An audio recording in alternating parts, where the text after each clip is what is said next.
So, here we are. Just about to storm here.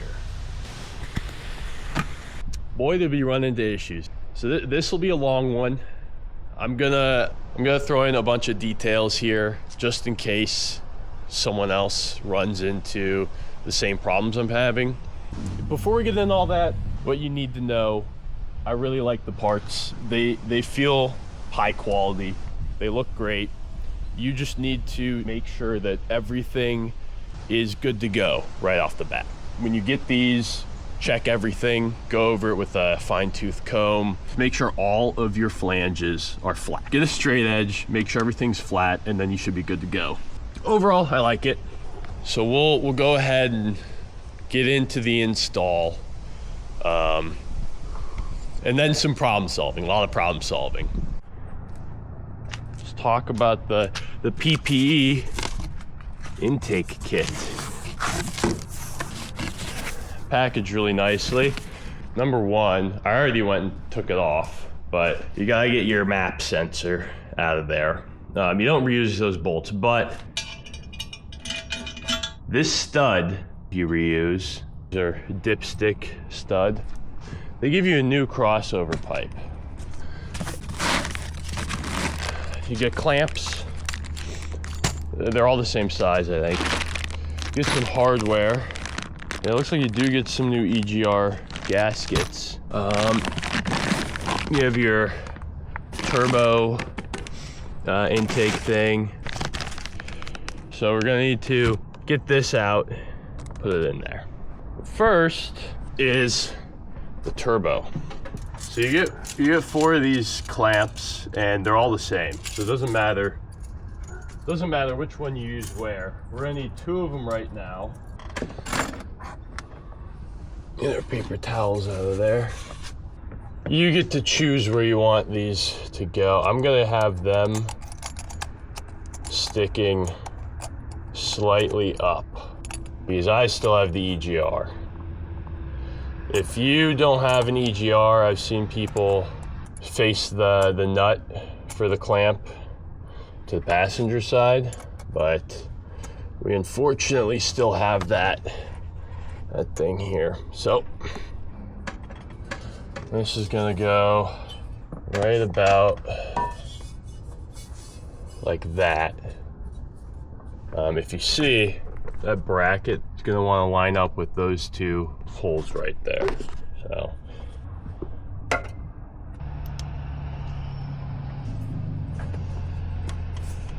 just shove it down in there. Yeah, you're gonna kind of need to readjust until you're sort of lined up. And I forgot to put the other hose clamp on, so the turbo elbow is gonna kind of be more at an angle.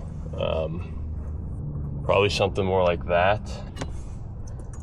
Our other clamp, something like that. Kind of wiggle that in there.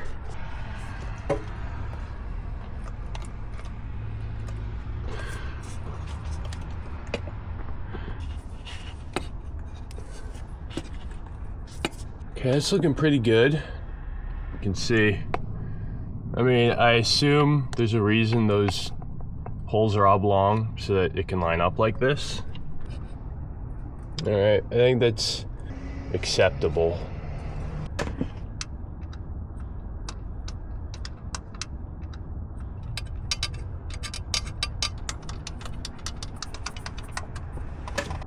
Morning. How are you doing? Good, how are you? I see you busy early in the morning. Yes, sir. Try to get it together.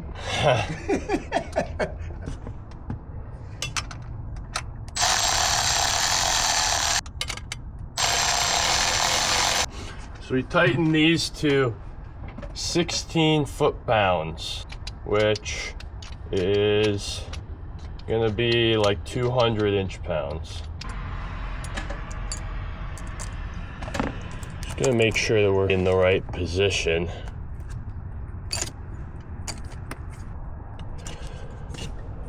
It's just about good. we have to take this off. Okay.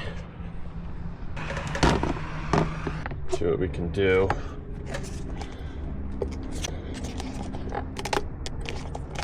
Just have to pry it. Important, you want it to go the same way. So this is going to be going towards your air box. Should be right there. I think that's just about perfect. So this is gonna have to come off first. I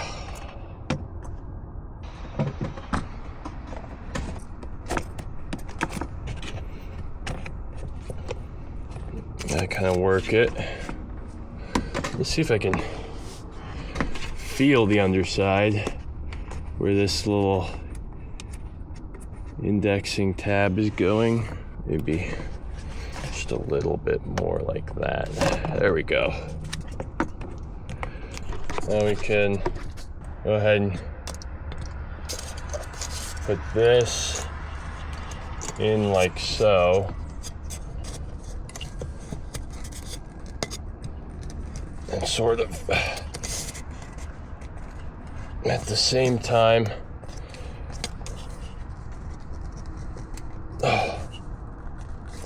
line it up with this. Okay.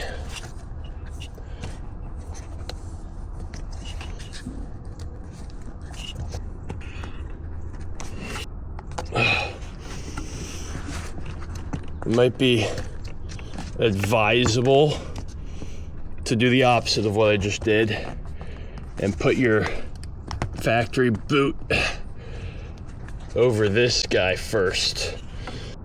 We're going to torque these to that, and then it wants us to adjust the elbow. I think the elbow's fine. We're just gonna cinch those down.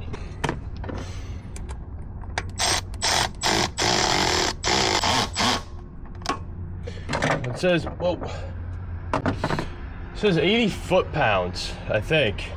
Oh, 80 inch-pounds.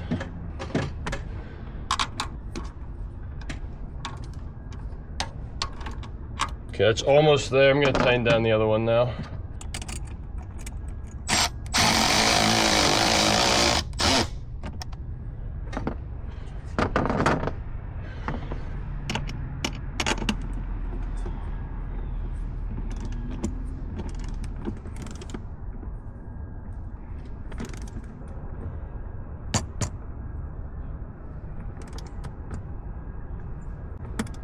Interesting.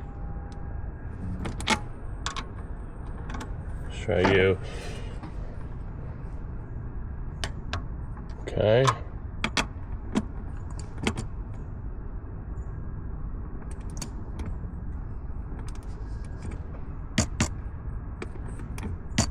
Okay. You're good and torqued. We're gonna have to deal with this EGR 9/16. Right on the money.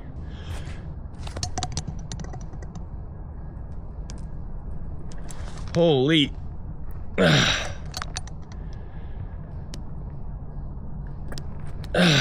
Wow. Okay, so that was a bitch to get out.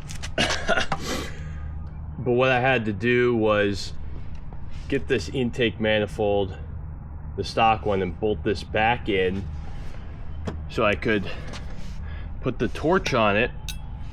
And yeah, I tried penetrating oil. It didn't work. So I had to bolt this back up so I'd have somewhere to hold, because this was getting way too hot. Bolted it back onto here, and tried going out with this, but I just fucking this is a nut rounder 5000. Just rounded that nut until it was a circle. So if yours is stuck, you're just gonna have to get your vice grips, heat the shit out of this, and twist it off. And then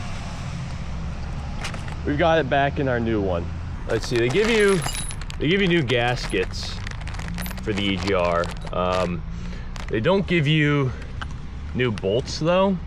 You've got to reuse those.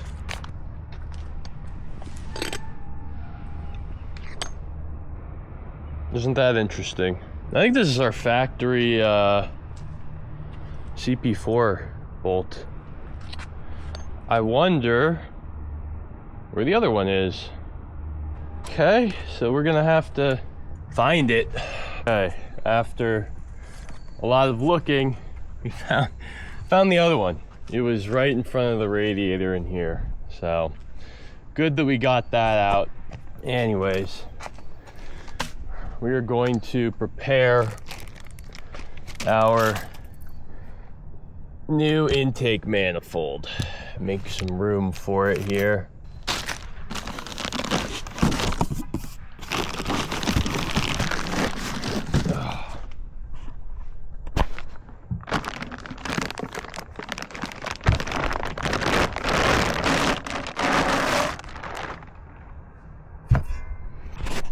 So first things first, get our little gaskets in there.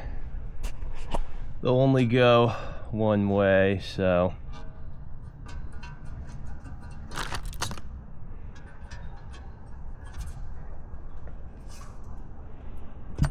get our map sensor. I think they give you new hardware for that. Let's see. Manifold bolt Q. Okay. Yeah, so that's our guy. So slot him in there. And we'll go push.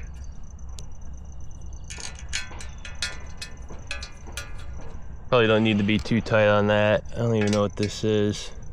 Probably an 8, right? Yep. Just snug. We're gonna put the shield on before we put it back in there, using 2 bolts O and 1 nut S. I'm guessing it's these ones, and then 1 nut.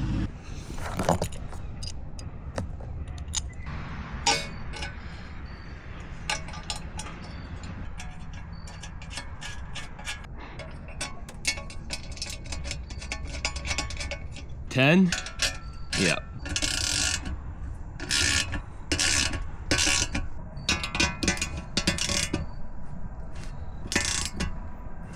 These are all gonna come out before I throw it in the truck, but you have 6 of these. So those are gonna be your bread and butter for the intakes, feeding to the valve covers. And then where you had those studs in the stock configuration, you're gonna have studs again. This is a new stud they give you. It's a 4mm hex stud here. That's gonna go right there. Then you reuse your double-ended stud from the factory, and you have a spacer that goes on there. Remember that those 2 bolts here? You have a third one. That's gonna go here and hold your dipstick, and you have a nut on the back. That's gonna be a pain in the ass, but not as much of a pain in the ass as these 2. I don't know if you remember getting those out, but whatever that sensor thing bracket was is just completely in the way. Then you have a big bolt and a big spacer, and that's gonna go under this thing. This is gonna sit on top of the spacer you're gonna bolt through. So we're gonna go lift this and put it in there.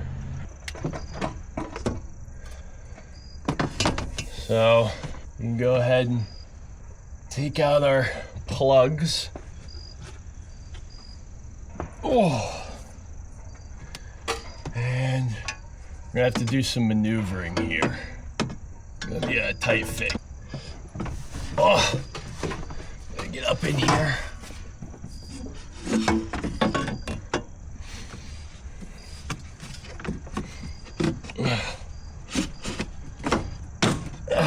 Just gonna have to come over this way. You know what? Whatever this sensor is, I'm gonna take it out. That'll give us some more room.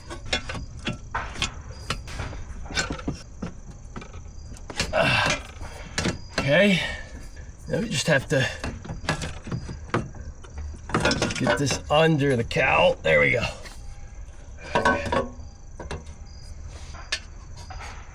And plug this back in. And then quick, get your spacer and this big bolt.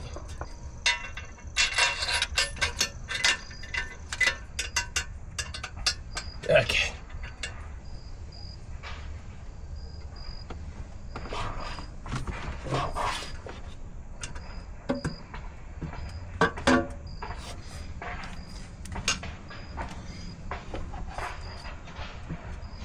Now we're gonna go get our 2 studs.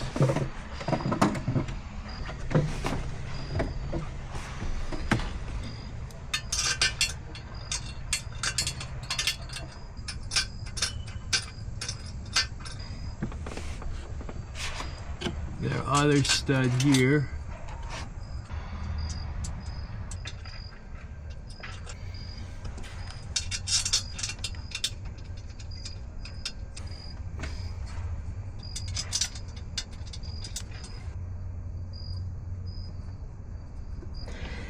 One more all the way back here.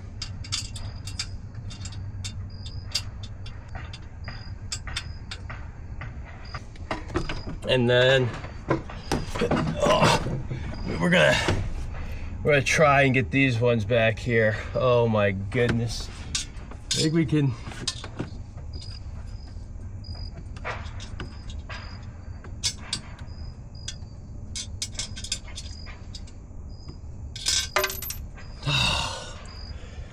Oh, son of a.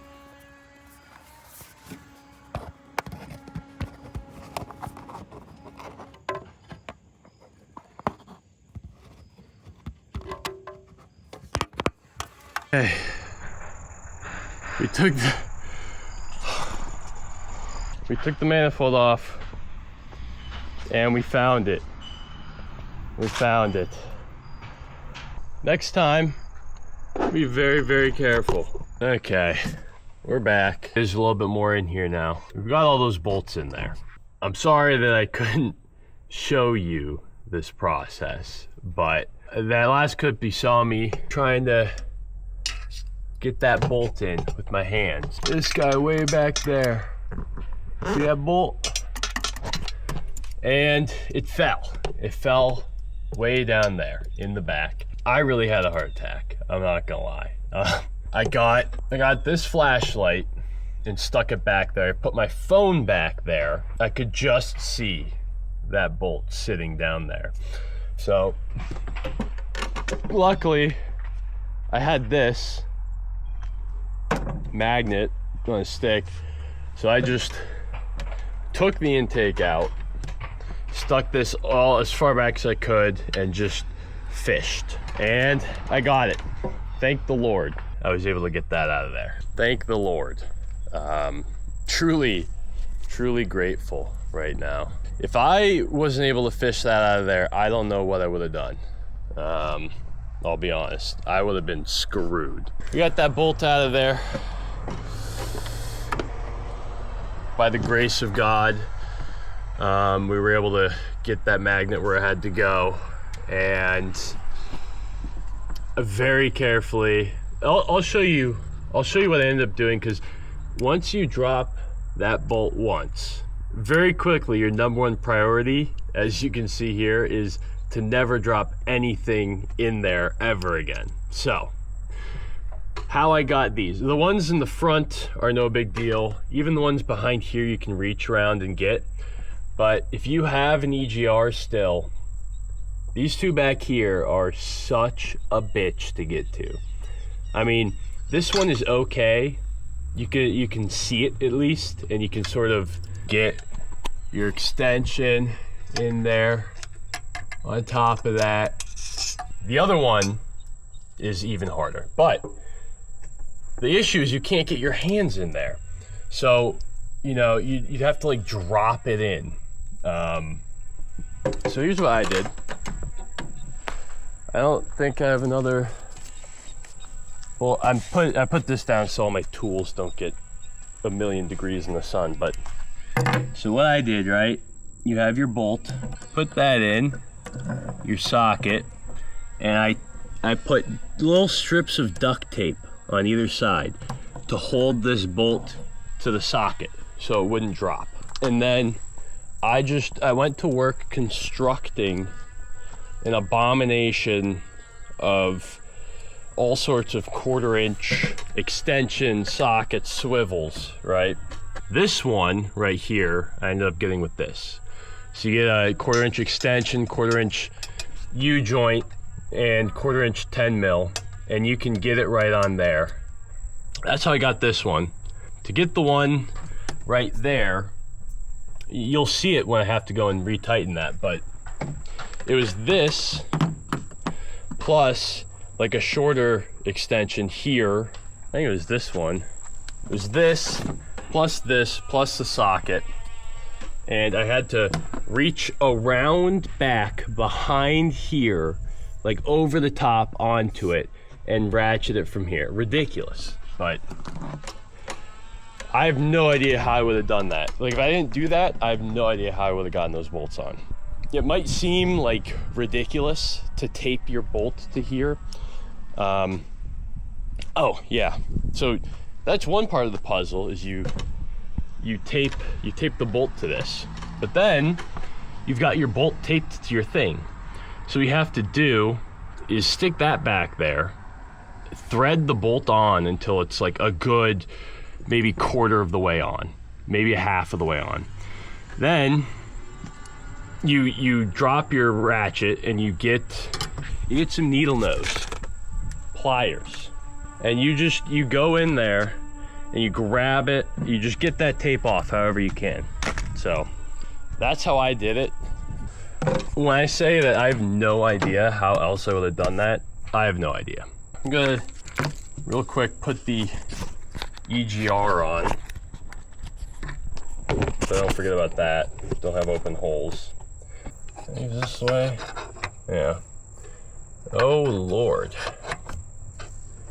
There's quite a gap here, I must say. Does this expand?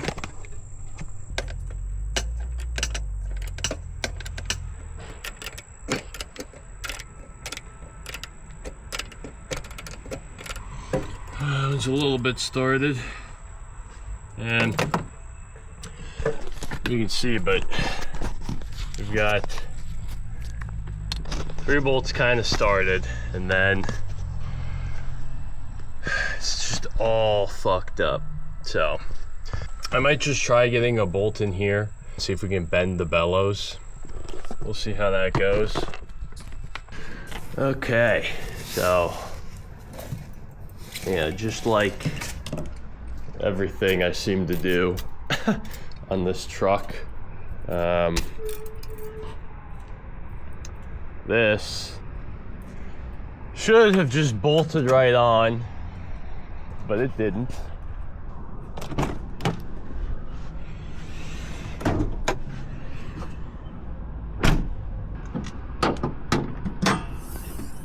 Go ahead and get this out of the way. Now, I'm gonna leave these covered. So you might just have to take my word for it, but when we get this side lined up, you see how far we are from lining up on that side? So this is out of spec, I guess. I don't know. We are talking to PPE, see if they'll send us a new one. In the meantime, we are going to move on to the charge pipes, just cause nothing else to do. Make sure your gasket's in there. Don't want to forget that. And get these all started.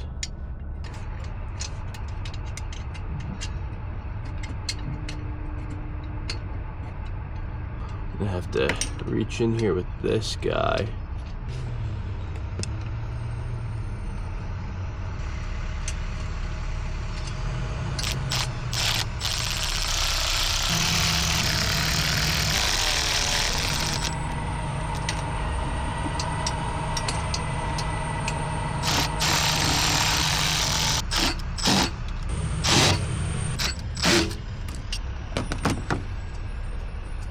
Probably good.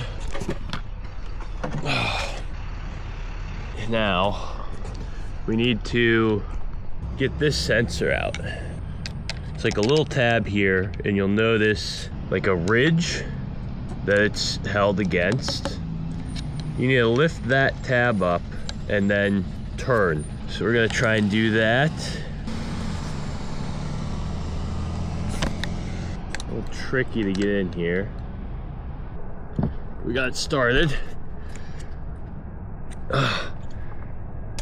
There we go. Okay, so you gotta turn it a little bit, and then if you look on the inside, there's like some wings on there. Really hard to see in there, but there's some wings that are gonna line up with a hole. Just gotta line it up and then pull it out. Looks pretty clean. So here's our new charge pipe. We went with Wehrli Custom Fab. I like the look of them, and I couldn't really find anything on the internet about them, but they're made in the USA. I called them to ask about them. They seem pretty cool. And as you can see, they're packaged really well. Compare that to AFE Power. They had a charge pipe kit that was really expensive. My brother bought some stuff from them, you know, like a month ago, and AFE just throws it in a box with like some crinkled up paper, and the pipes are just punching through the box. So this bodes well.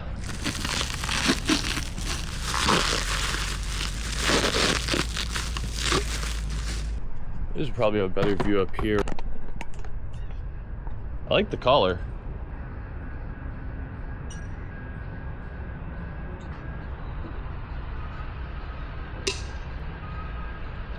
Okay. And she's locked in. I already tell this is gonna be a fight to get this on. Oh man. About right.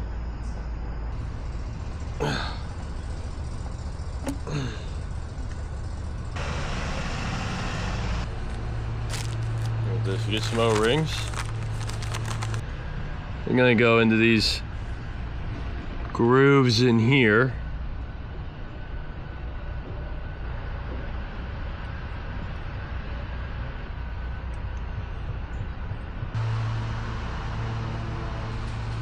Just one O-ring in.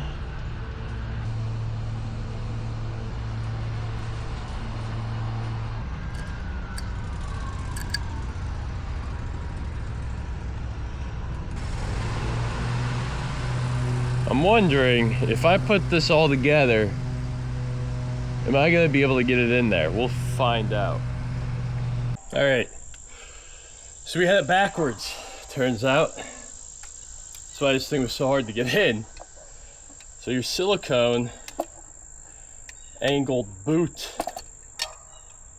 goes on this side, the short elbow here. Like so. Let me see. It's gonna be something like this. Yeah, maybe about midway down there.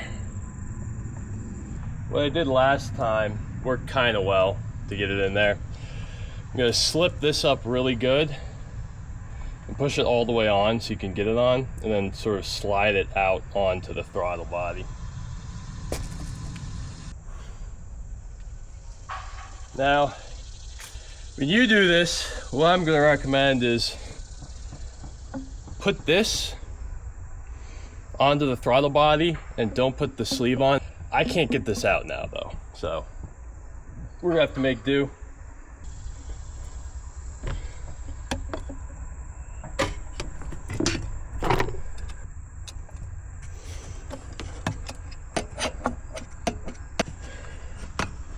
down there.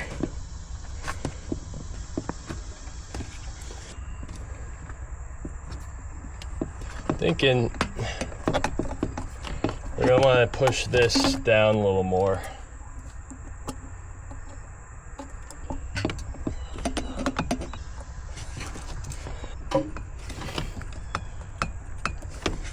Looks like it's on.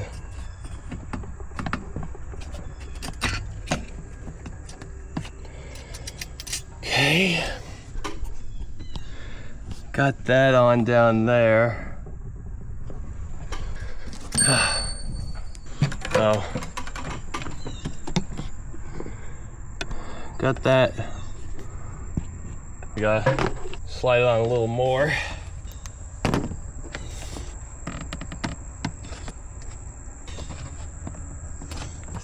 Get that hose clamped down there tight.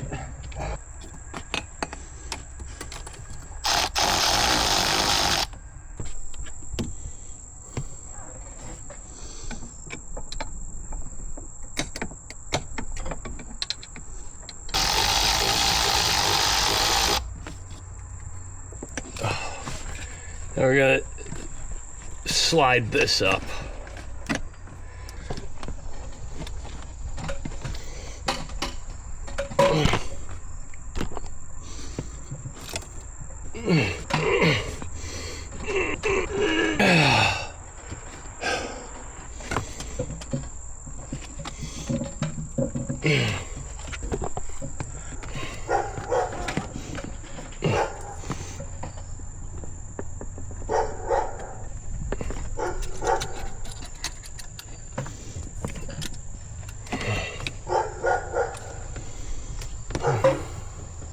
I might have to just try jamming this up to get more of it in here and less of it in that elbow, but we'll see.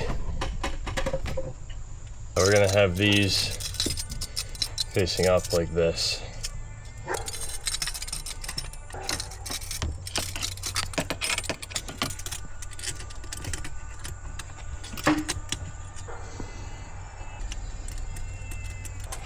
Just like that. What kind of country? Oh, Ford. How does it ride? Stiff. Oh, okay, okay.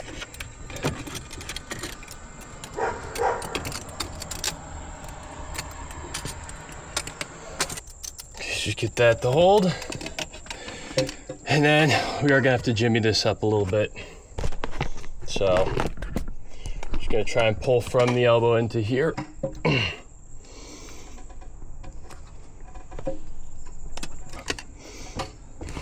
Let's see. We might be able to get away with this, but I want to get just a bit more.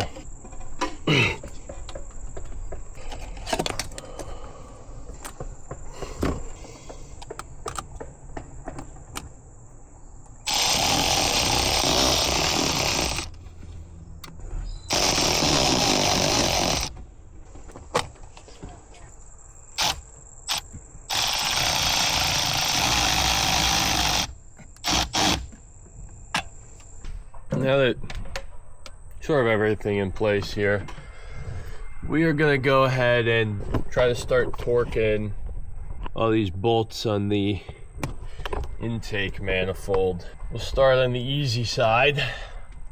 All of these bolts are gonna be 10 foot-pounds.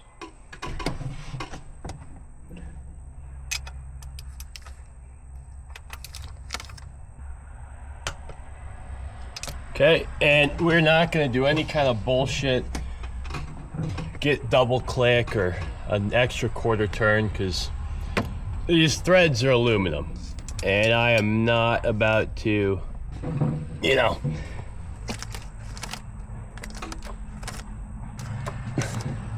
I'm not about to break the threads off of my intake, I'll tell you that.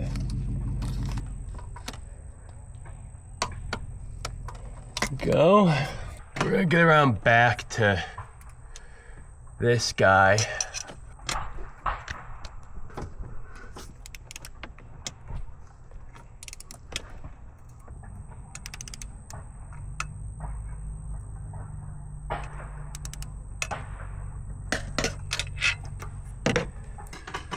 how accurate is torquing with this monstrosity gonna be? It's a good question. Probably not. Probably not very. But we're just gonna have to make do.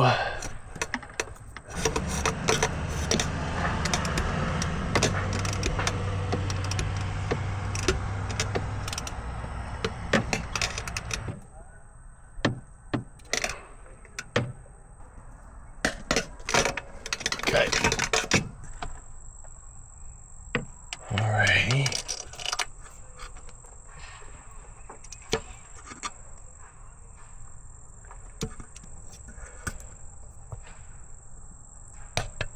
There we go. Just make sure this guy's tight. All right.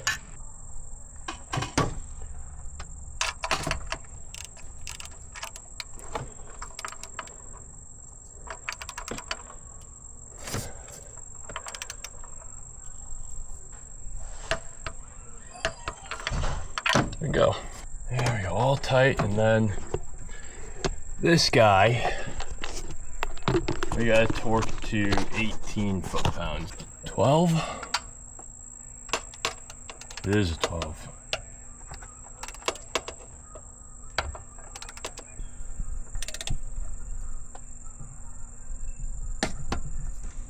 There we go. Again, this is threads are aluminum threads, aluminum. Don't over torque them. If you break the threads off, you will cry. You'll be very sad. I don't even know what you would do. Probably have to get an actual mechanic to fix your mistake, which I'm trying to avoid. So, all right, boys, we're crossing the finish line. I somehow managed to get this thing on. It's not the best. Like, there's definitely a bit of an alignment issue here. Unfortunately, PPE does not want to just send me one. They want to do an RMA. And I just, boys, it's been, I mean, it's Thursday. I started on Sunday. You know what I'm saying? I just don't know. I just don't know if I've got it in me to freaking send this, to take this off, send it out, you know? So we're just gonna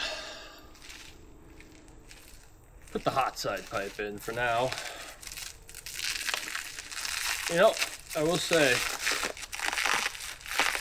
as much of a bitch as that cold side pipe was to put in, I really like these I really like these pipes from WCFab. I do. Alright, what do we got here? Yep. So we've got clamps, pipe, and then got a little turbo stuff. I'm just gonna go ahead and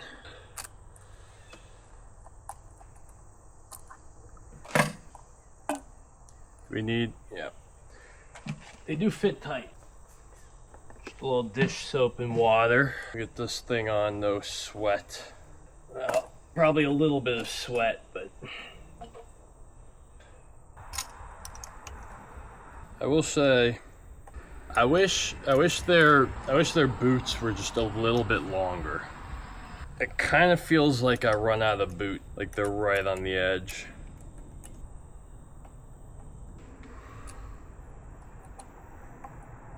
Then we'll get this ready. So it's kind of like an all-in-one deal here. A lot of other hot side pipes still have like a boot, some kind of thing that puts on the turbo, but here you just gotta get your O-rings in. It's got 2 of them, which is nice.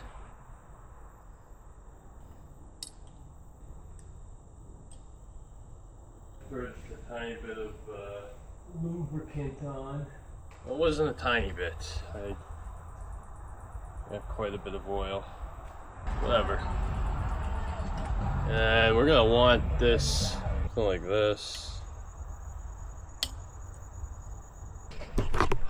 Let's see what it's looking like in there.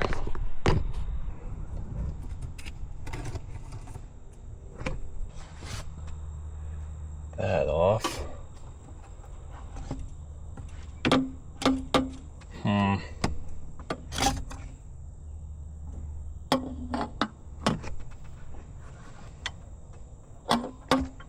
How are you meant to get this thing in there?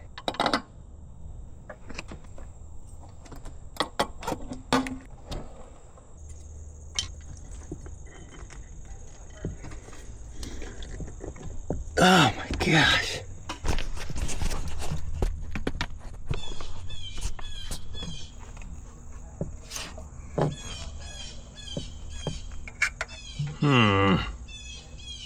Boys. Boys, how am I supposed to get this in here? How the hell does this fit? Someone tell me. We might have to pull out our old strategy of getting the boot really high on this and then slipping it off.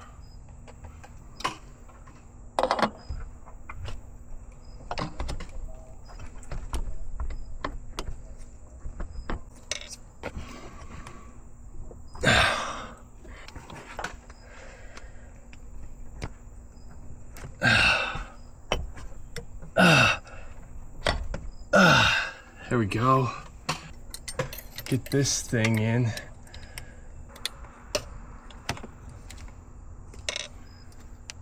Oh, you had a horrible view there. So, I slid this boot all the way up onto the pipe.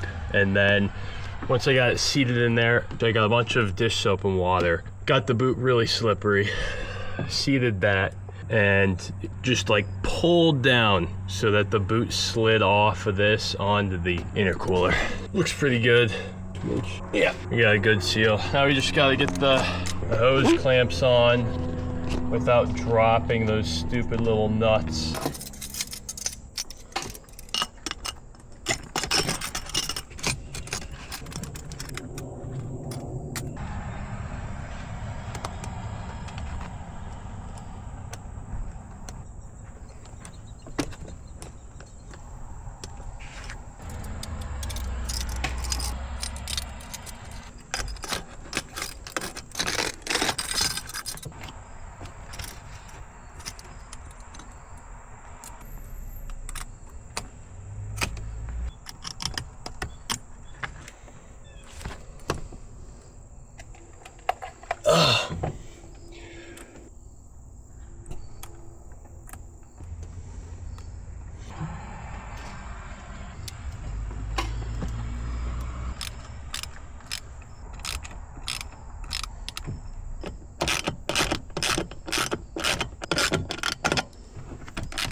Well, we got some scratches on our pipes, but they're in there. That's all you can really say at the end of the day. Are they in there or are they in there? And they're in there. Oh. Oh. Look at that. She's starting to look good. I think she's starting to look good. We're on the finish line. Just gotta get this new fuel filter in.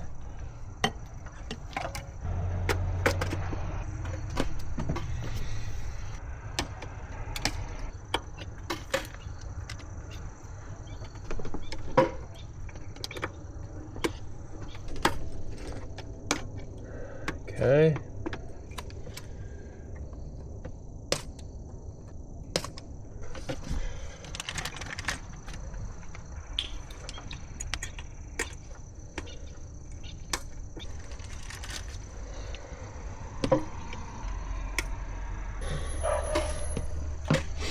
Might as well put these vacuum lines back on.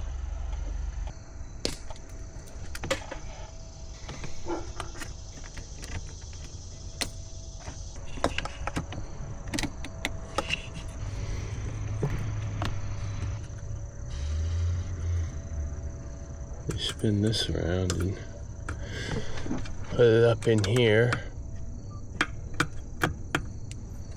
Like, I need to cut this off somehow. Use one of their new zip tie things, put it there. And then this doesn't want to go all the way down again.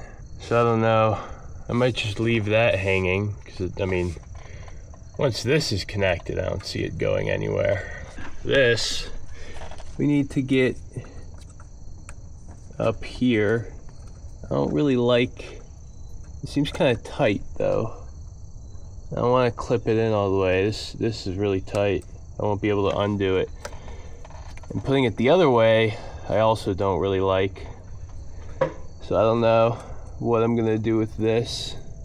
But yeah, I'm just gonna give it a once over, make sure everything's good to go. I didn't do the nut and bolt back here. You have to put a bolt through here and a nut through the bottom. I don't want to do that. I really don't want to drop a nut and bolt down there. It seems really awkward. I mean, this is solid on the front. I'm just not gonna do that. Just not gonna do it.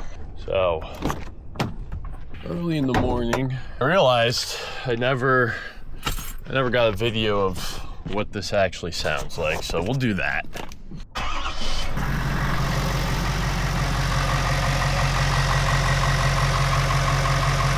Seems good, right? Gonna check engine lights or anything. First time I got this in, just revving it like that, I would hear a screeching noise. Definitely better, but what you're gonna hear, oh, also, with the first kit, when I started it up for the first time, I could smell the exhaust gases escaping from the EGR pipe itself. So the fitment's better, but I mean, what you're gonna hear is when I start going,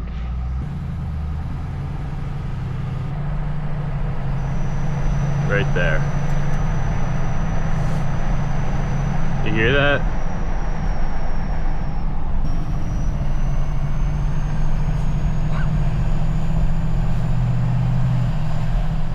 When we get above like 4 psi, it starts leaking, and we hear that like whistling, screeching noise.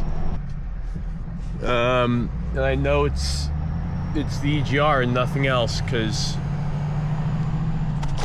I got the old soapy water out, gave everything a spritz, all the charge pipe, you know, boots, all of that was fine. And then I hit the EGR pipe and it started bubbling. So we still have some work to do there. Little update here. I went back to the drawing board. I tried with the one that isn't in the truck. You know, I put the straight edge on it, I looked at it, I could see a bunch of light coming through. These are not flat at all. It was pretty off, and it seemed like the spots that were leaking up here are the low points on this. So what I'm gonna do is I'm just gonna try and lap this surface myself.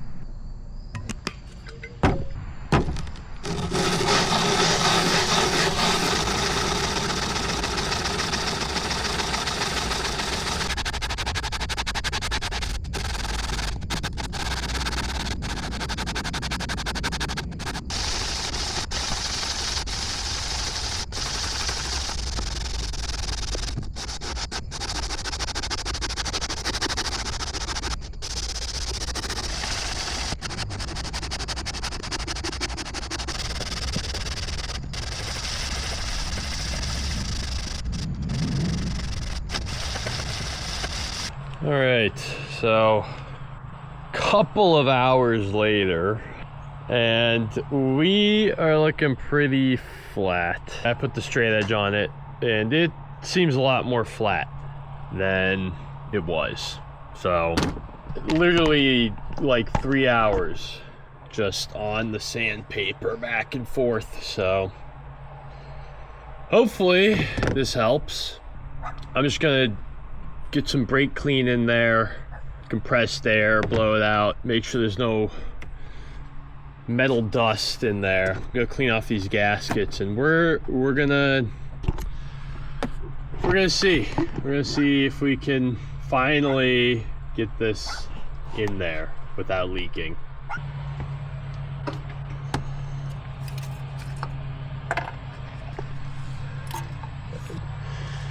There we go.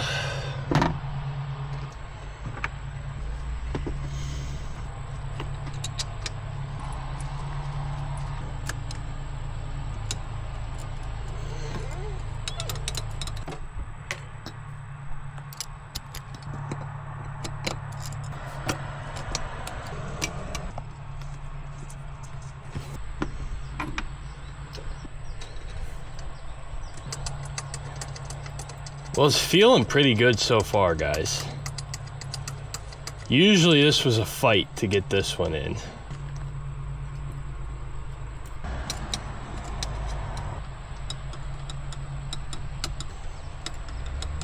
Before I forget, I'm also gonna get our temperature probe in there.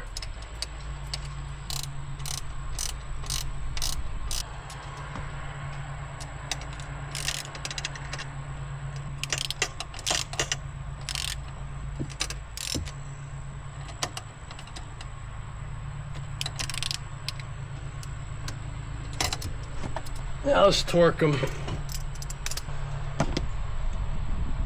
135 foot-pounds.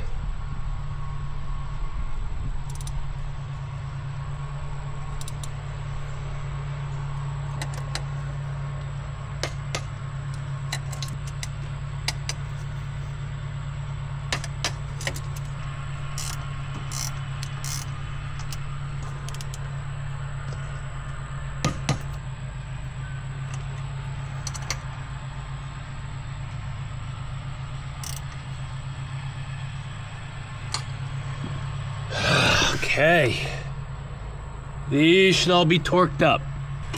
Guess let's fire her up. See if we did anything. I really hope we did. Spent my whole Saturday sanding. Ay, ay, ay.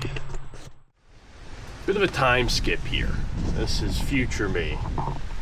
At this point in time, everything seems to be good to go. When we finally got the EGR pipe to start sealing and it wouldn't make like a horrendous screeching anymore, we started throwing codes. You know, these intake like map codes don't really tell you a whole lot. It's all based on ratios of all of these different sensors. You have your map, and then some EGR related ones. You'll throw codes if the ratios are off. So we started getting P00BC, which the sort of description of that code says MAF flow too low. So we started getting that once this was sealing up well. And I was like, okay, that's weird. It was a lot worse before. Why are we throwing codes? And I have taken this off since because of the codes. I thought we were still leaking from there. So I took it off to sand it down more. And that's when I noticed, even if you drive it just a couple of miles, you'll get like a lot of carbon buildup from that EGR around where it seals. So if it were still leaking, what you would see is the ring of carbon, and then wherever it's leaking from, you'd see like a trail of carbon going to the edge. I didn't see that. The edges were still perfectly clean. So that's not leaking anymore. But we were still getting codes. One of the codes we started getting once it was completely sealed was P0402, which is EGR flow excessive. The main cause for that is your truck thinks that your EGR is flowing too much and the valve isn't closing. So that would indicate like a mechanical failure, something wrong with the EGR. But like I said, these are all based on like ratios between each other.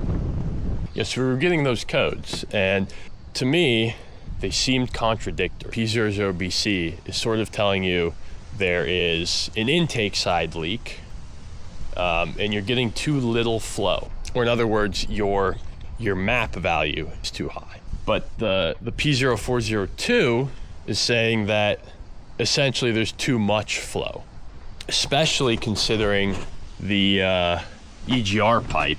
If you had a boost leak here, you would get flow escaping and it would seem like your EGR is not flowing. I almost went and, you know, got like a smoke machine to smoke test it. But something I saw on like the Powerstroke diesel forums, someone said that he's heard when you disconnect the batteries completely for like a couple hours, when you reconnect them and turn the truck on, it triggers like a PCM relearn of all of those sensor values. As I've found, it's very sensitive to changes in those.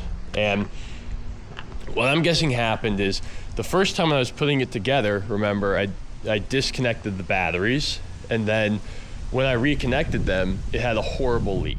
So I think the truck learned those initial values, and as I started getting the EGR pipe to seal better, the map value would go up. But if the map goes up and it's looking for the same ratio, it's gonna think your math is too low. And then as we got the EGR pipe to seal better, we get the P0402 when we really get on the throttle. The truck is seeing this increase in map pressure that wasn't there before. So it's thinking, okay, the EGR is stuck wide open.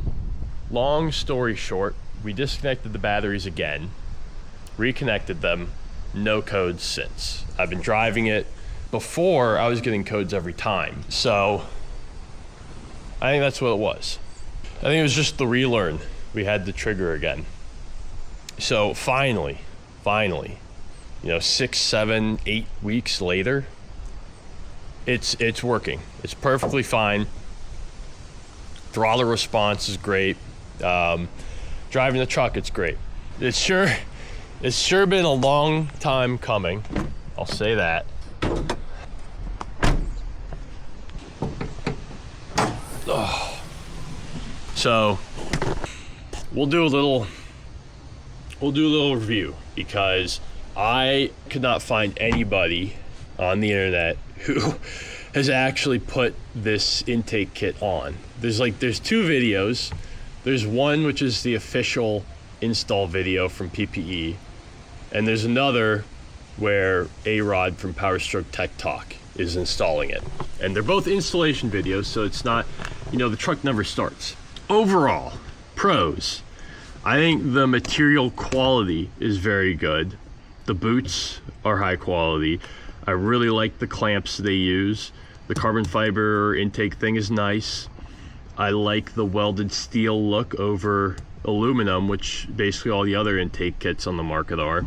I really like how they retain all the factory stuff. You know, they have your dipstick mounting points, so you can keep that all mounted up. I never put that back one in though. I was too scared. I didn't want to drop the nut and bolt. It's probably pretty easy to get in there, but I mean, even with just this front one, it's very solid, so I don't even think you need the back nut and bolt. They give you all these welded tabs with holes for your trim clips, so you can clip up your MAF, you can clip up your coolant. They give you a little clip down here for your EGR temp sensor. Everything worked pretty well other than this. It seems like they have issues. They have pretty bad QC issues with the EGR crossover pipe. Now, I don't know, they probably like contract that out. I have no idea.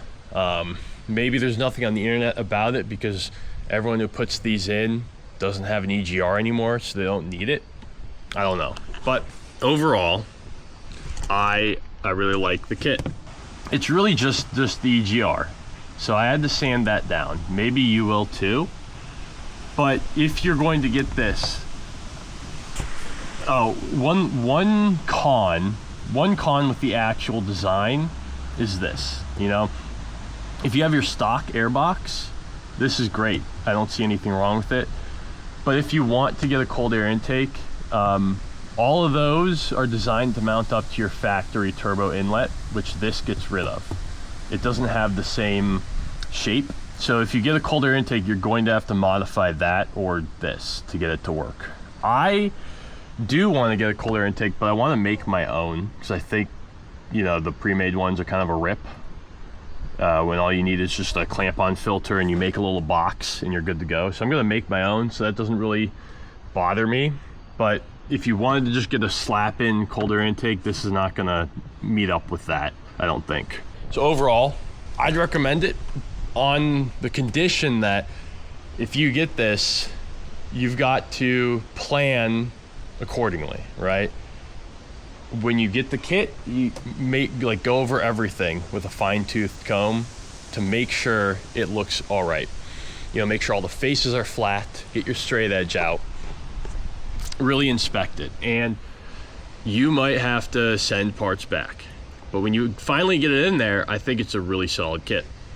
I will say, their customer service was great. Every time I called, I got a human. It was never like an hour wait or, you know, some kind of robot answering my call. I was able to get a hold of someone every time. They really did work with me. And they even sent me some like gasket sealing kits for the EGR pipe. So they're still processing my original intake that I returned. So we'll see how that goes. I don't want to speak before I really see what's going on there, but the guy I've been working with has said that they're going to try and do something for me for all the trouble that I went through. So we'll see. But overall, as it stands, I really like their customer service. It seems really solid. They seem like they stand by their product even when it's not, you know, quite working out for you. So that's nice. The other thing we can do a review on are these WCFab charge pipes. This is another thing I couldn't really find anything on the internet. I mean, charge pipes, pretty simple. It's not like a whole intake kit. I feel like it's hard to go wrong. But build quality is great. I really like the colors that they offer. They do powder coating. I messed up the powder coating getting it in here. Be careful of this. This will really mess up your charge pipe, so scratch those up a bit, but it is what it is. These are good. The boots, really high quality. Again, they use the same kind of clamps here. I really like these clamps, and they use double O-ring connections at both of these points, so you're not going to get leaks. The downside, these are in there, like super solid, too solid even.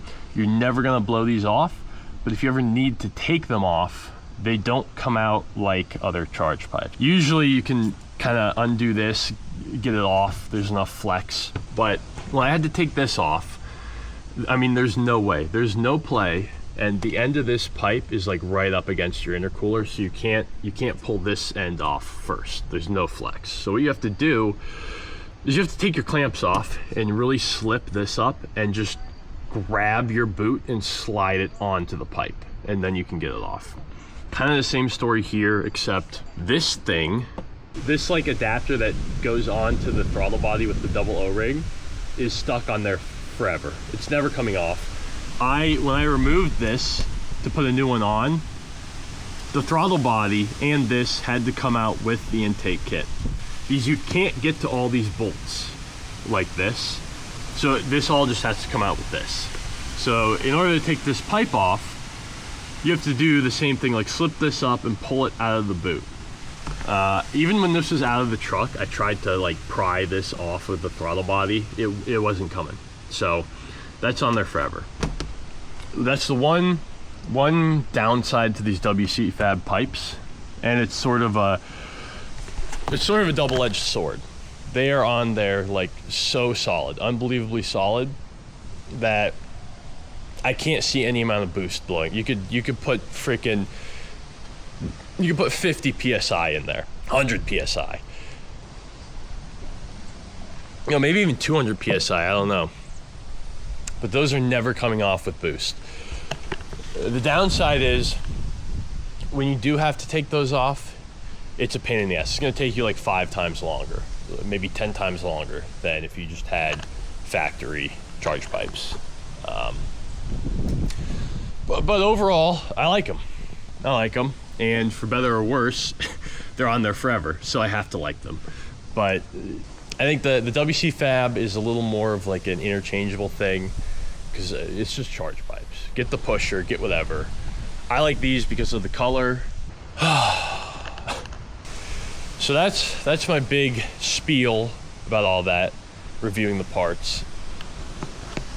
So I mean, and now at least I guess there's a single video on the internet about this kit and these pipes, and I can tell you they're pretty good.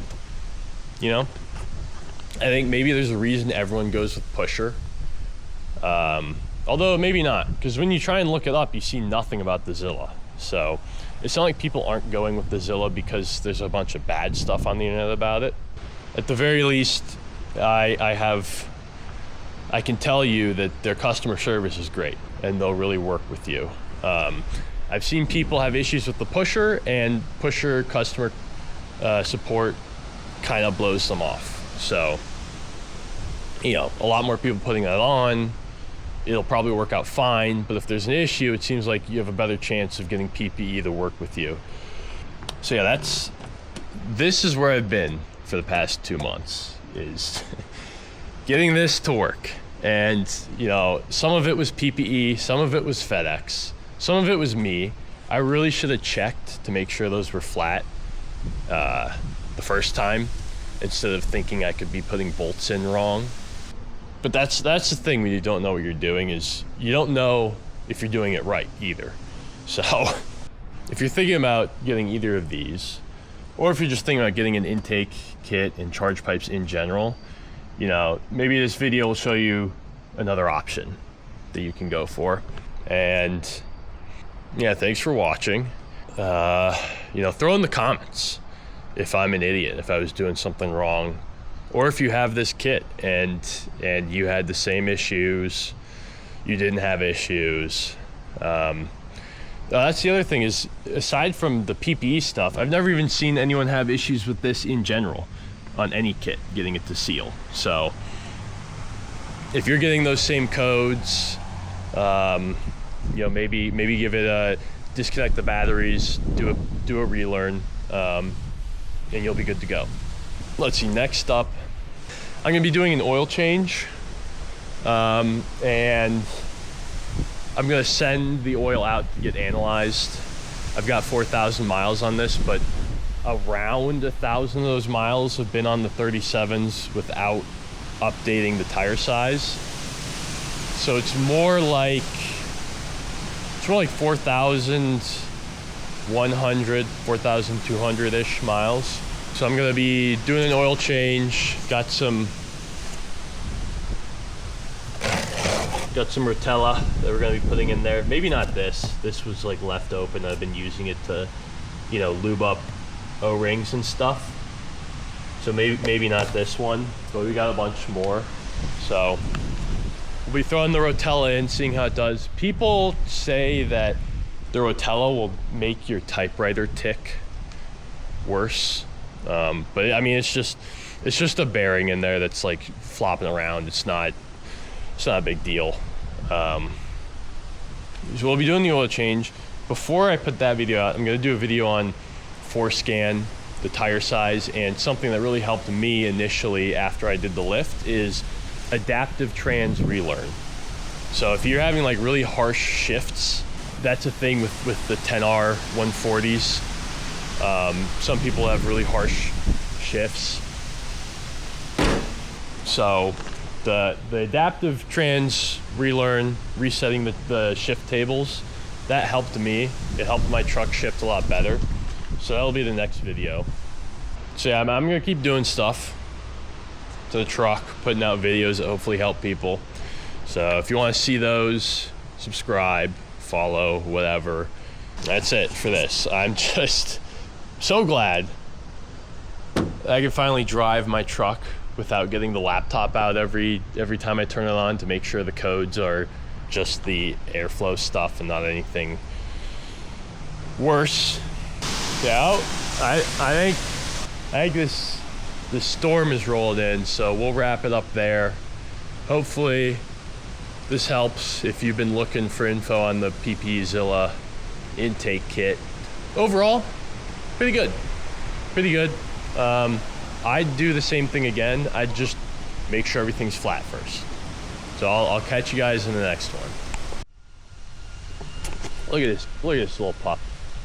Look at this little guy. What are you doing? What are you doing? What you doing?